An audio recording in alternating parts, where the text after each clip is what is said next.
Now let's look ahead to the future from this point on. First is seen by the man some call the #1 futurist around. He's Isaac Asimov, author of more than 250 books, light and heavy, fiction and nonfiction, some of the most notable being about the future, the Asimov vision of it at least. Technologically, let's see what major developments you see coming, Mr. Asimov. For instance, in space. Anything left out there that you see coming still? Oh, everything. So far, we have only been exploring space. We are still in the Christopher Columbus stage as far as space is concerned.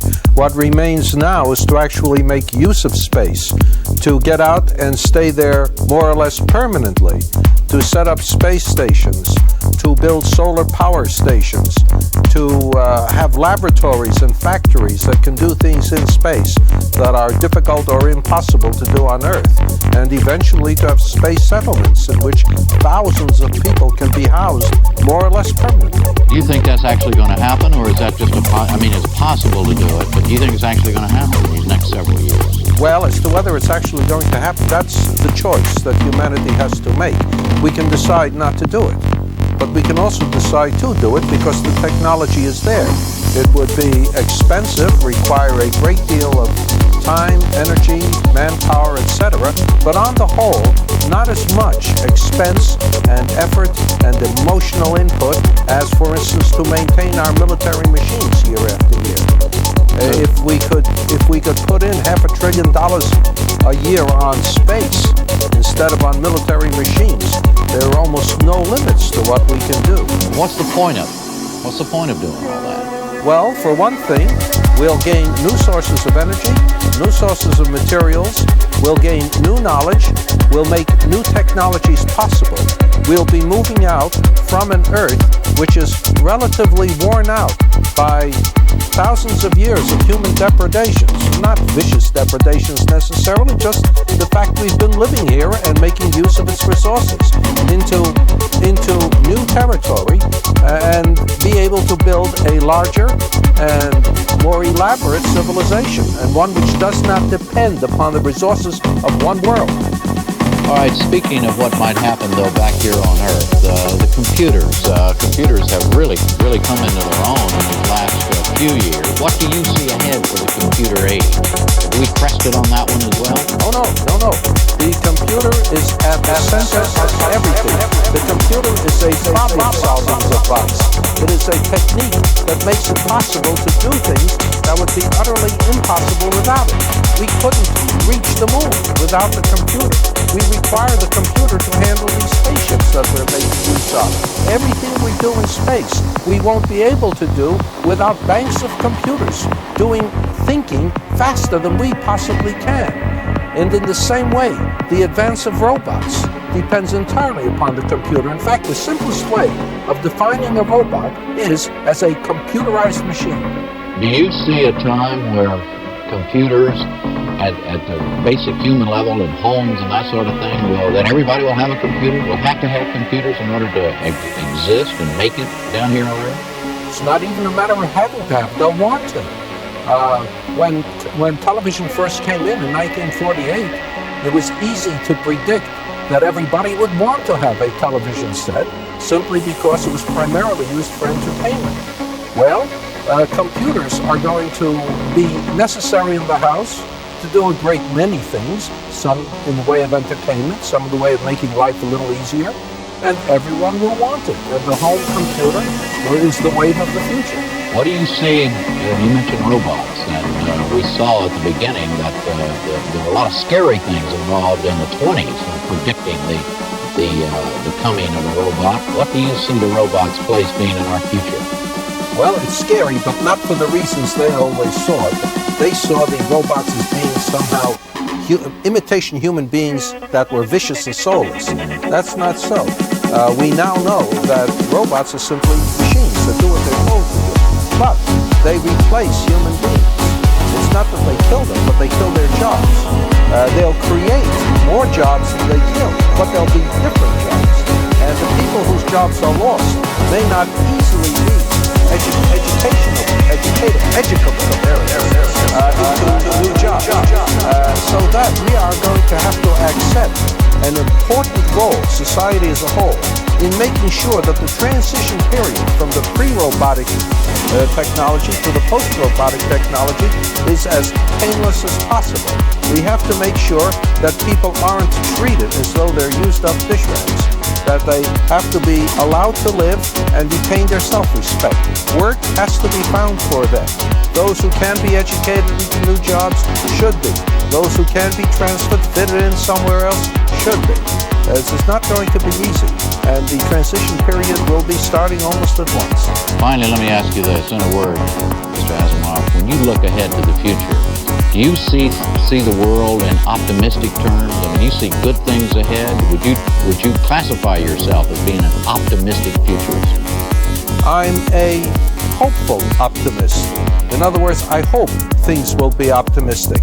It is up to humanity to make the decisions. We can decide to specialize in hatred and suspicion and end up with a nuclear war which will destroy everything, or we can decide to cooperate and overcome our suspicions and hatreds, in which case I see an endlessly receding horizon with no foreseeable way of coming to an end to greatness.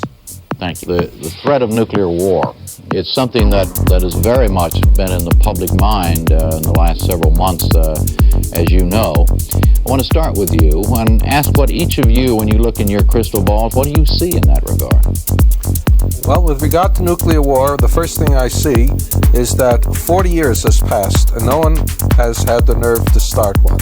I see a public opinion which every year becomes more alive to the dangers thereof and more insistent that the risks be lowered. It's just a question as to whether the general public perception of nuclear war as something that must not happen can overcome what I might call the conventional military mind. Of all the things that you see in the future, what excites you the most as a person? I mean, just really turns you on when you think about it, if this wonderful thing could happen. Oh, what excites me most is the thought of an understanding of the human brain far deeper than any we have now. I'm hoping that by the use of computers, that perhaps by the construction of artificial intelligence, we can be able to understand the most complex conglomeration of matter that we know of, the human brain, which is at one and the same time our greatest hope and our greatest danger. It's in the brain that all advances can be planned. It's in the brain that all dangers can be expected. And I want to understand that.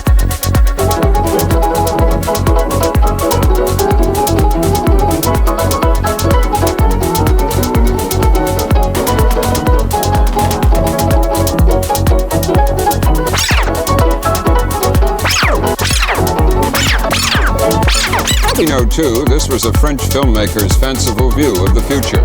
As we know, his vision of flying to the moon wasn't so crazy. But what are today's visionaries predicting for the future? Good evening. 1982 has been a year of remarkable developments in science and technology. The first permanent artificial heart is working inside the chest of Barney Clark. Genetic engineering has produced a new jumbo-sized mouse. Just this week, scientists at Princeton for the first time successfully tested a fusion reactor, perhaps the precursor of a safer, cheaper form of nuclear energy. Robots began taking the place of men in U.S. auto plants, and Time magazine selected the computer as its man of the year.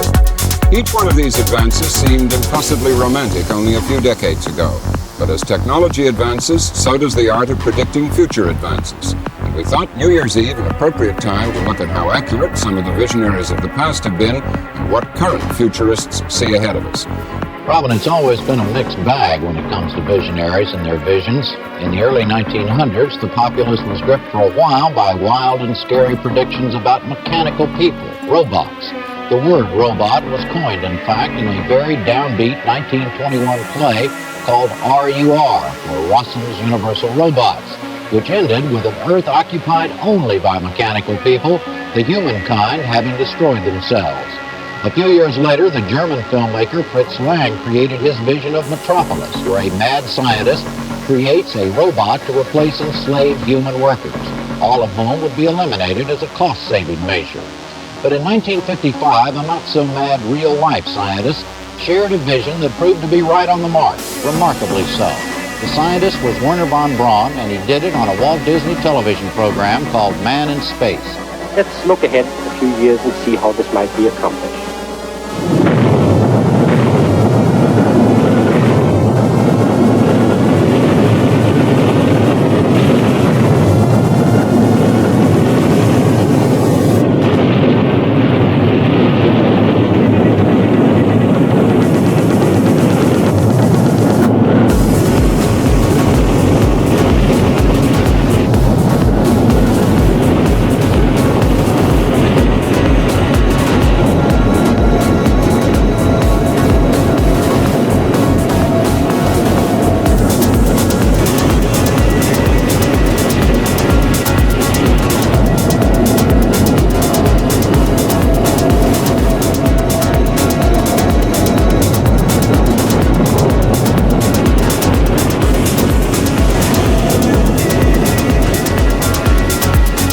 5 years later, the actual photographs of the U.S. Space Shuttle mission were stunningly similar to these make-believe ones.